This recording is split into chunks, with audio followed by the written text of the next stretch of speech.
afternoon, I'm Raine Musñgi. This is Newsfeed. A Trump victory in Iowa no longer in the bag. With just days to go before the U.S. elections, a new poll showed U.S. Vice President Kamala Harris leading Donald Trump in the state 47-44. Iowa has been deeply Republican in recent years, with Trump easily winning the state in 2016 and 2020.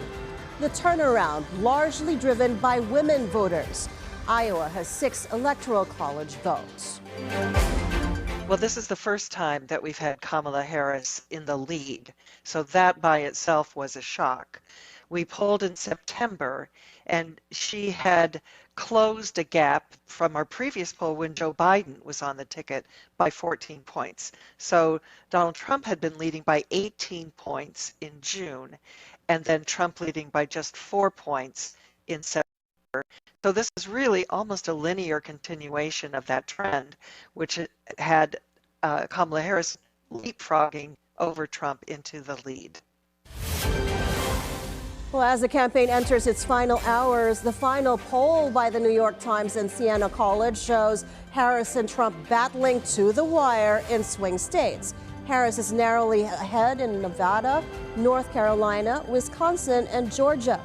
Trump, meanwhile, leads in Arizona. As for Pennsylvania, a state with 19 electoral votes, the two are statistically tied at 48%. Same goes for Michigan's 15 electoral votes, with Harris and Trump tied at 47% in the state. The results in all 7 states are within the margin of sampling error, meaning neither candidate has a definitive lead in any of them. Meanwhile, anger boiling over in Spain following the country's worst flooding in modern history. The king and queen are feeling the outrage when they visited one of the worst-hit towns in the eastern region of Valencia. Protesters hurled mud at the royal couple, with some even calling them murderers. Locals are outraged over the Spanish government's slow response to the disaster, which has now killed at least 217 people. Dozens more remain unaccounted for. Hopes of finding more survivors are fading. Back here at home, another storm threatening Northern Luzon. A tropical storm Marce was last spotted 775 kilometers east of Borongan City, eastern Samar. It is packing winds of 75 kilometers per hour and gusts of up to 90 kph. Weather Bureau Pagasa says Marce has slightly intensified as it moves west-northwestward. It is forecast to make landfall over Babuyan Islands or mainland northern Cagayan either on Thursday or Friday. Signal number 1 may be raised over portions of Cagayan by tomorrow.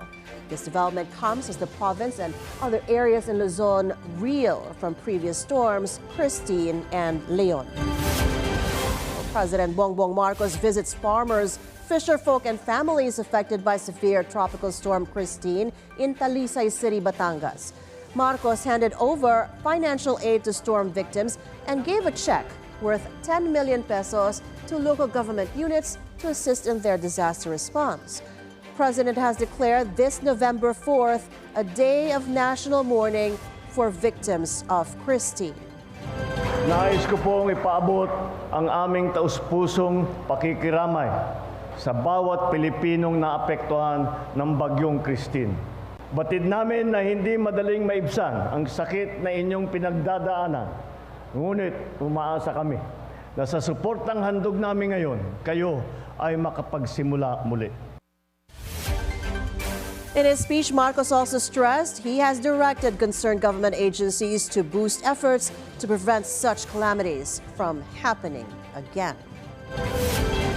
Those are the news this hour. I'm Raine Musñgi. Stay tuned to BNC on Free TV Channel 31, Channel 24 on Cignal, and on our website, bnc.ph. Thanks for watching.